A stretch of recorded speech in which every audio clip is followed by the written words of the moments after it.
Today's conversation is about a powerful career transformation and finding your fit where you get to do your best work and work that is needed.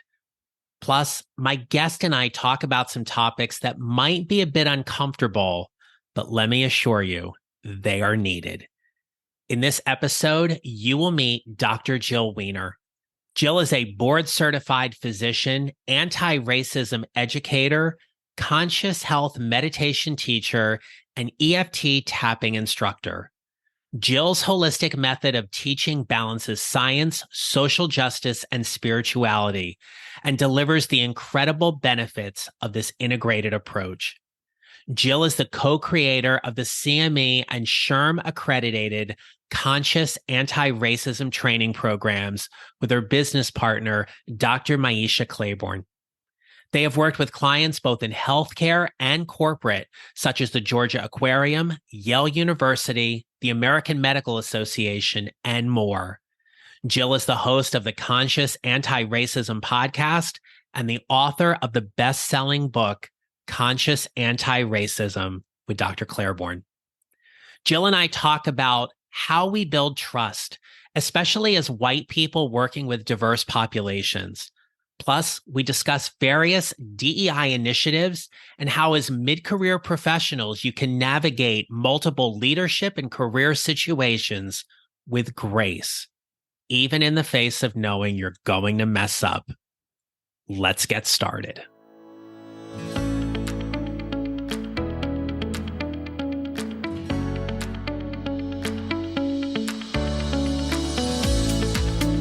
Hello, my friends. This is episode 178 of the Mid-Career GPS podcast. I'm your host, John Nerrill. I help mid-career professionals who feel stuck, undervalued, and underutilized show up to find a job they love or love the job they have by using my proven 4-step formula.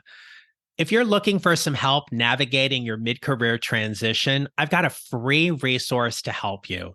My guide, called 5 Mistakes Mid-Career Professionals Make and Need to Stop Doing, will help you focus on what matters in your job search and your career progression. You can check the show notes or visit my website at johnnerrill.com to download your free guide today. And while you are there, make sure to check out the resources tab on my website for other free and paid resources. Now, while this podcast often addresses various stages of career transition, we recognize that the mid-career journey is very dynamic. And my goal is to help you along your leadership journey as well and discuss various hot topic and issues you may not get to hear elsewhere. Thus, one of the reasons why I wanted to talk to Dr. Jill Wener. As you listen to our conversation, I hope you will appreciate our ability to be vulnerable and uncomfortable and stretch toward being better leaders and professionals as you build your mid-career GPS to whatever is next. It is my pleasure to introduce you to Dr. Jill Wener. I am Jill Wener. I live in Atlanta, Georgia.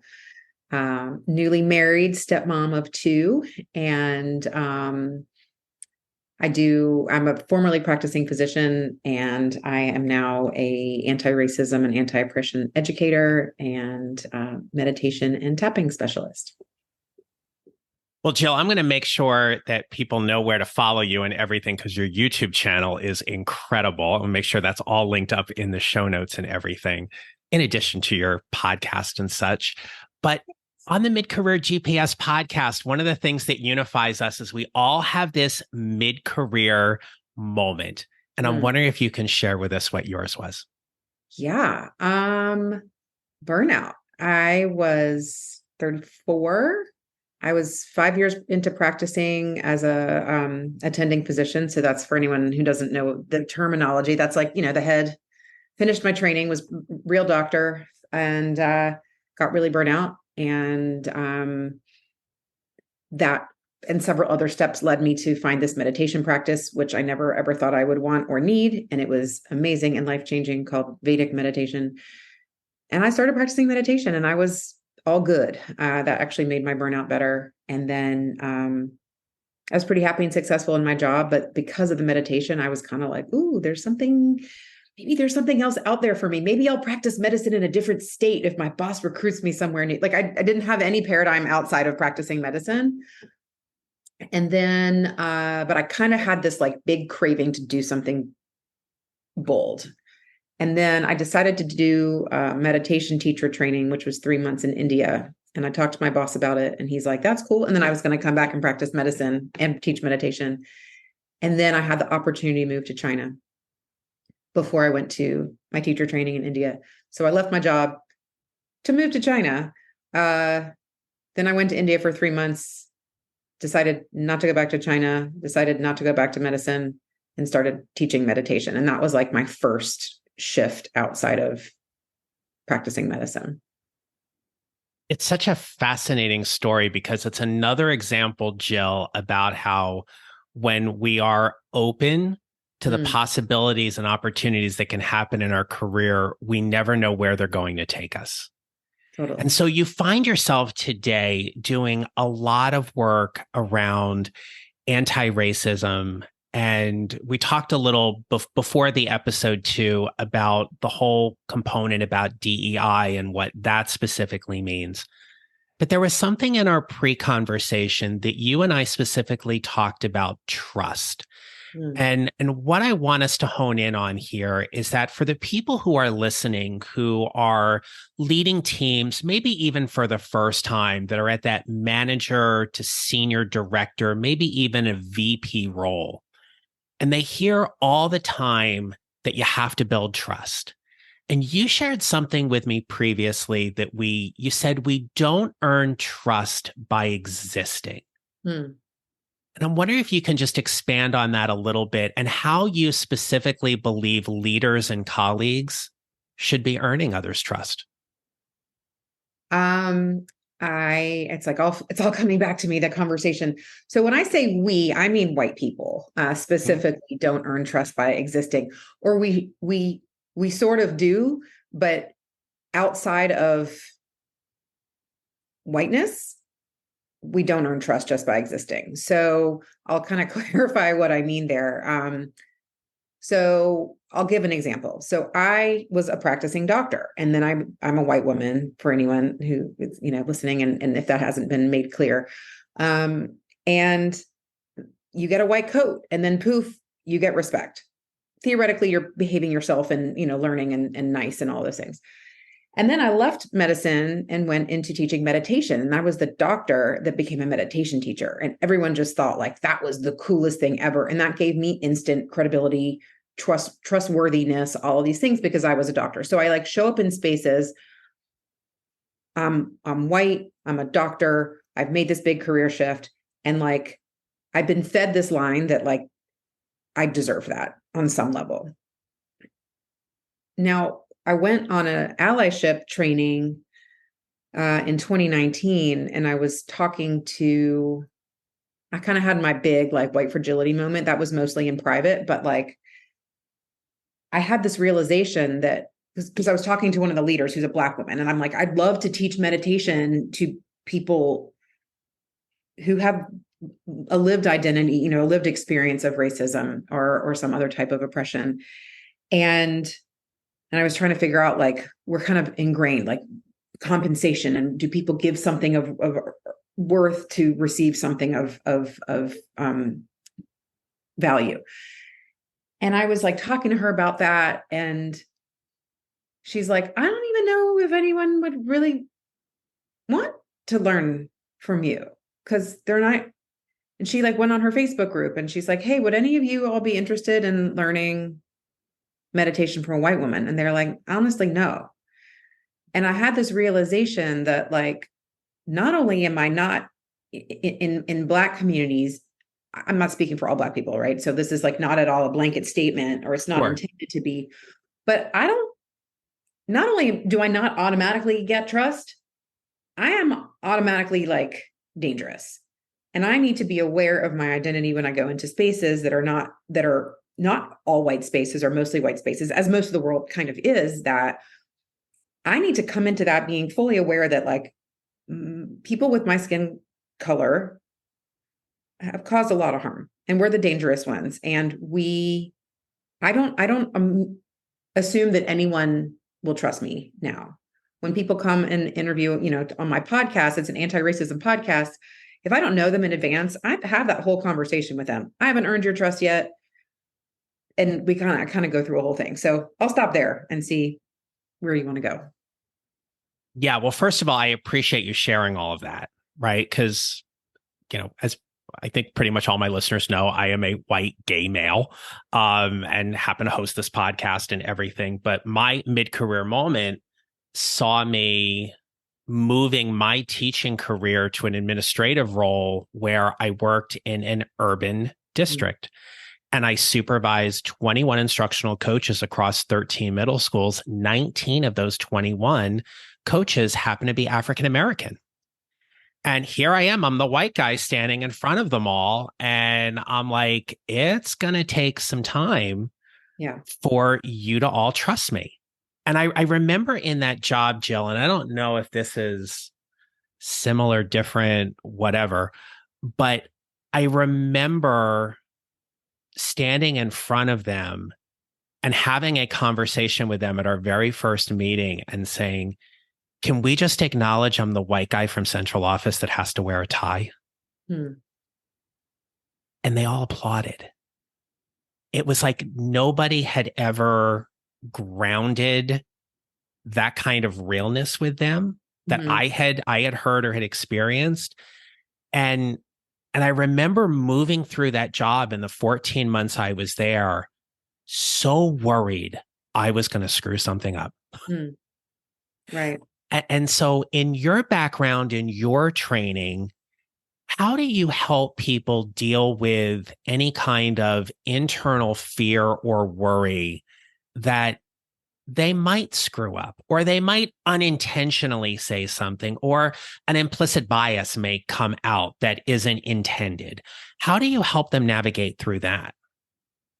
Such a good question. And thanks for sharing your experience. It's an interesting world to be in when to turn the tables and be the one who isn't trusted. And it's so like eye-opening and humbling and exactly the way it should be. So I thank you for sharing that. So I guess my answer to your question is there's many answers, but I'll start by saying that you will mess up. I messed up today. I misgendered a person who's non-binary, and I referred to them as a she, just like because I was on my cell phone and I was sending them a text and I just said, oh, let me send her a text. And someone said them. I'm like, oh God, thank you.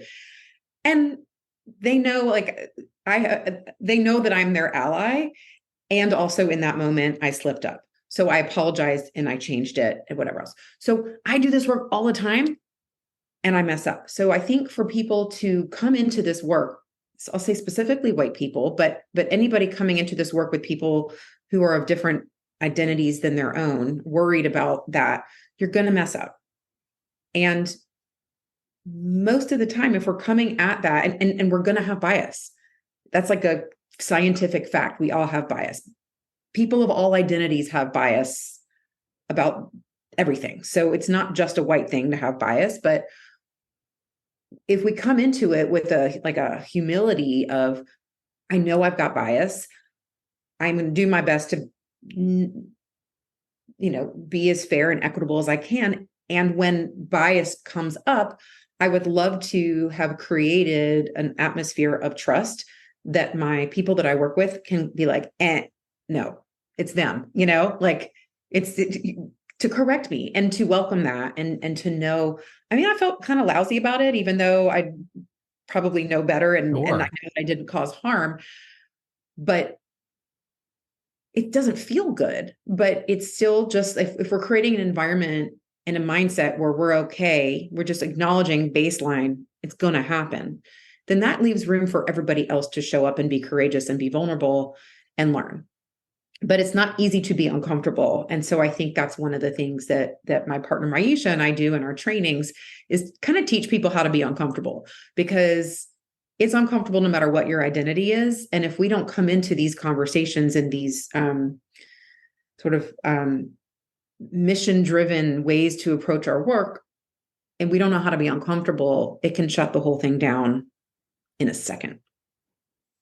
That whole piece about being uncomfortable, it actually made me a little uncomfortable, right? Mhm. So I'm listening to you and I'm thinking about the trainings I've been through and the conversations I've been in and stuff. And I am somebody who loves, and I mean loves, my comfort zone. Right.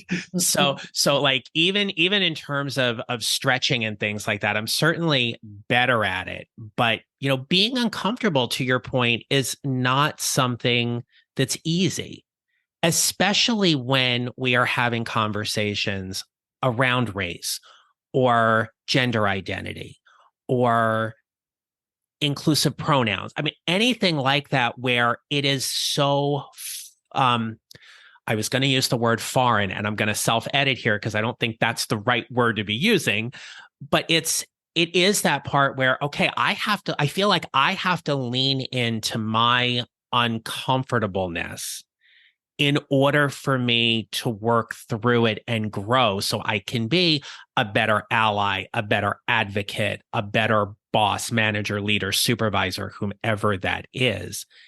How do you help people embrace being uncomfortable when it comes to talking about these issues?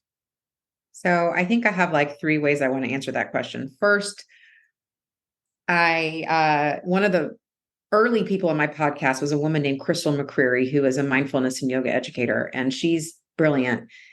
And she was like, she paraphrased a quote for me. First off, she was like, "Get over it." She was like, "Why is it such a big deal? Just like speak up." But anyway, so she had a way of putting it where I was like, "Why does it seem so hard?" But she said, for every time that a white person leans into their discomfort, it gives space and breath for a Black person or someone of another marginalized identity, breath and space from their discomfort. So what I always try to do is I think about, what is it like to go through the world always on alert, always questioning, thinking about what you say and how you behave and how are people going to see you. Emotional and physical harm are kind of almost always a possibility in a way that white people don't think about. So when I think about discomfort, I'm like, all right, well then I can take some of that on. That's great. Like that's my way of leaning in, help someone else to take a break. So I really like that philosophy or that idea. Also, for anyone familiar with Tema Okun's work, The Characteristics of White Supremacy Culture, which is kind of a whole big thing, that the word white supremacy also makes people very uncomfortable, different from white supremacists. One of the characteristics is right to comfort, this sense that we should be made comfortable at all times. And so part of the culture that upholds racism, white supremacy is this like insistence on being comfortable all the time. And that's physical and emotional discomfort. And so that's kind of blows my mind into a million pieces when I learned that, how many times I've expected that at a restaurant or in a conversation that I have this right to be comfortable all the time. So that's part two of my answer. And that gets internalized, by the way, for people who are on the living end of the lived experience end, by trying to make other people comfortable, by trying to make white people comfortable. That's a way that it gets kind of internalized. And then the third thing is we teach tools like communication tool about how to get uncomfortable. Communication tools. We use EFT tapping, which is one of my specialties. Basic kind of mindfulness work, growing emotional intelligence. All those tools are going to help people keep themselves regulated. It's all about keeping yourself regulated in discomfort. Thank you for that. Those are some great things for us all just to kind of listen to. And if you're listening to this, maybe you need to hit the back button a couple of times and go back and hear Jill's comments on all of that. One of the questions I definitely wanted to ask you today, though, has to do with career advancement. Sure.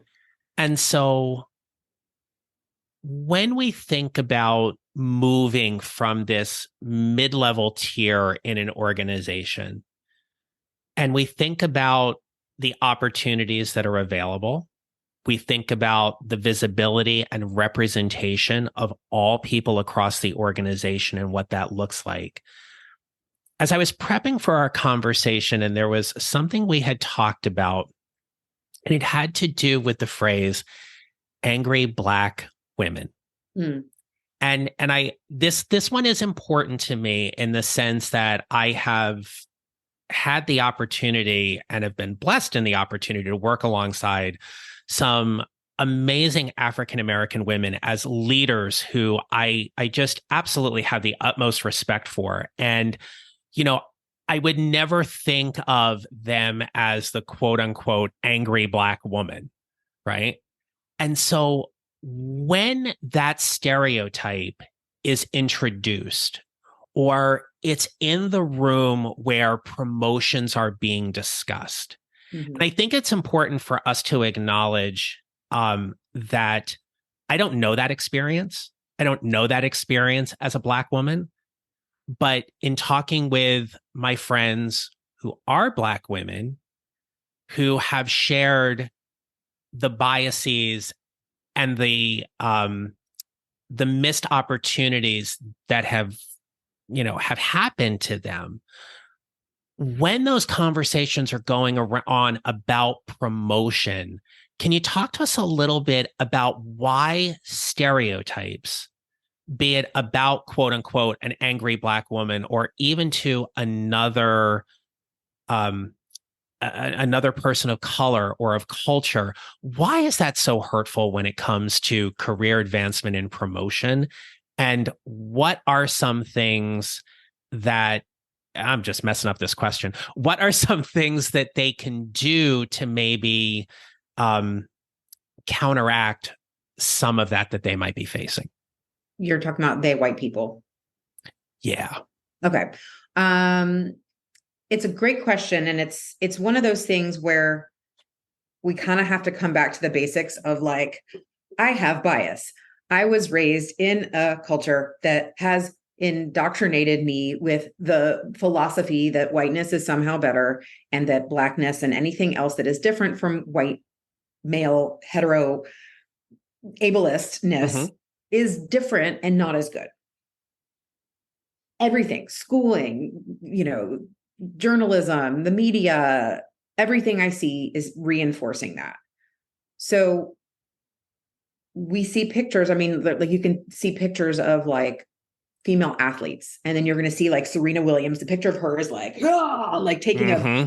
a overhead shot, like looking amazing and fierce, but like a grimace on her face. And then there's a picture of like, fill in the blank white tennis player, like looking cute and smiley.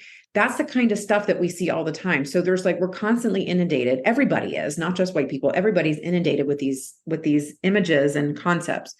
So for me, I look back on my years as being a supervising doctor at the hospital, and there weren't that many Black folks in my training program. But when I was an attending, I totally like would in turn like I had that angry Black woman stereotype, and I didn't even realize it was a stereotype. But I'd be like, oh, she has an attitude, or oh, she's playing the race card, and those are all kind of versions of that. And now I think about it and I realize that we have been taught as white people to fear Blackness, and that emotions coming from a Black person are somehow perceived as a threat. Not every time, right? Not every person, but this is kind of a general thing. So, okay, so when I see this happening and I feel myself saying like, ooh, she's intense, or I have a emotional response, I stop because I can recognize it now, because I know I have that bias. It's ugly and it's horrible and it's wrong, but I have it. And so then I can say, okay, what am I going to do to counteract that? Okay, first off, if she's angry, I don't blame her Right. because the amount of crap that she has had to face that I have not had to face is infuriating. So first off, if she actually is angry, I want to support her and I want to listen. I want to like, if a Black woman is coming to me and she's upset about it, I'm going to automatically take her side. I'm going to automatically assume that she's right, because probably most of the time dealing with white people, she has been assumed to be wrong. And she comes with a complaint and she gets gaslit or something else. So I'm going to listen to the person. I'm going to take at face value whatever they're saying, and I'm going to empathize with them, and I'm going to listen and believe them. I'm going to acknowledge my own things. Um, if if they're not angry, I can just be like, "Oh, isn't that funny that my like programmed mind is interpreting emotion as threat somehow? And how can I embrace that? And how can I kind of take that back like in my own mind? And if I see anyone else making that judgment, bring that up to them as well." And then the other thing is really just thinking about some of my Black women friends have talked to me about, and I've heard other people talk about this, the energy that it takes to not be seen as the angry Black woman. Mm. It's like a fight that you can't win. Yep. They can't win because no matter what they do, they're kind of seen that way. And so just thinking about all that energy that's being expended on that, and how can I somehow mitigate that? How can I allow them to show up as their whole selves? Not allow them, but like provide hold space for them to show up as their full selves and not judge that. So Yeah. I hope that kind of got to the It does. And I can't recall the exact study, but it was, yeah, and I'm gonna give myself a little latitude on the exact percentage here, but it was something like um with a white male leader of a meeting, like 70% of the time, women are often asked to take the notes during the meeting, like to take care of the general housekeeping. And I forget if there was a specific breakdown in terms of like, say, with African American women or women of color. But the reason why I'm bringing this up, Jill, is that I remember a situation with someone I was working with who this specifically happened to them. And she came to me and she said, "How am I ever going to move up in this organization if all I am thought of is as the damn note taker?" Mm. And when you were sharing some tips there and everything, and you said, I'm gonna believe her, I was in the meeting. Of course I believed her, right? Like, so it was, and I was like, oh my gosh, how do we, my first thought was, how do we fix this? Like typical guy answer, how do we fix this? Right. And I was like, no, like this was just, yeah, you're absolutely right. This shouldn't be happening. And it's that kind of thing I want to offer the people who are listening today too, is just to be more aware and mindful of not only the decisions you're making, but also the thoughts you're having. Right, Jill, you talk so well today about just like about bringing in a clearer definition of where our implicit biases are, and how you shared examples of how, well, like, geez, I didn't realize I had this bias, but then I realized I did. And I think that's one of the takeaways I want for people listening today is, just to take that harder look at yourself and get a little bit uncomfortable and see where maybe some of these things are factoring into your day to day. Absolutely. Yeah. Absolutely. I guess I have one thing I want to add. If that's Please. Yeah, okay. absolutely. A lot of times what happens is white women, because we're women and we've had sometimes very traumatic experiences because of being women, we sometimes think that we understand what it's like to be a Black woman or a woman of any other identity, and that or that we're somehow like off the hook for needing to be understanding of those things. And I see white women can sometimes have a response of like, I've been shushed enough in my life. I don't want to be shushed. I don't want to. And while I like empathize with that, I think that's like one extra step to take is like, there's a yes. And we've had our experience as white women, and there's so much else that we can learn from and grow, and grow and learn. So wanted to put that out there as well. Yeah. Thank you so much for that. You and I could keep talking about this. And I have truly enjoyed you being here for this conversation, but we do need to start wrapping up. So Jill, what advice would you have for people listening today to help them build their mid-career GPS? Oh, maybe I said everything that I know. No, I'm just kidding. I think lean into your values. And at every point, we have a chance to either lean into them or not lean into them, and be open to learning even better ways to lean into our values. So if we see ourselves as people who want to create equitable workplaces and opportunities and diversity and all of those things, we always have chances to do that. And when we are given given feedback, perhaps in that area, to receive that as a gift and a chance to further live into our values. I love that. That's a nice way for us to end today. Jill, if people want to connect with you, follow you, learn more about you and what you do, I'm going to turn the mic over to you now. So please share with us all the great things about you and where people can connect. So my website is jillwener.com. It's JILLWENER.com. It's spelled a little different than most people expect. That has access to my meditation stuff, my tapping stuff, and a link to my anti-racism website, which is consciousanti-racism.com. So you can go there as well to find out more about the anti-racism work. On Instagram and LinkedIn, I'm at Jill Wener, MD. I'm on Twitter, but I have mixed feelings about Twitter, and I'm not very active there. So you can find me there, but I'm not too active. And yeah, I think that's probably the best way to get me. Are you on Threads? I'm not yet. I'm taking a moment to figure out if that's what I got off of Twitter, probably a year ago. Mm-hmm. And then Threads started, and I was sitting in front of the TV. I was like, oh, what's this all about? So occasionally I'll post something there, but I'm not advertising it. But it's the tone's been a little different, so that's been kind of nice. Good. Yeah, it's still Facebook. It's still owned by the same people. So I find that I get it. Ironic. I totally get it. Absolutely. Well, Jill Wener, thank you so very much for spending some time with us today on the Mid-Career GPS podcast. Thanks for having me. All right, my friends. If there's one thing I want you to take away from today's episode, it's this. Take some time to explore your thoughts, your actions, be a better ally. I'm sure that people who are listening to this podcast, you're probably already really good at being an ally, but there are always ways for us to be even stronger and better allies. And as Jill said as she was wrapping up, lean into your values here. They will certainly guide you. And remember, we build our mid-career GPS 1 mile or 1 step at a time, and how we show up matters. Make it a great rest of your day.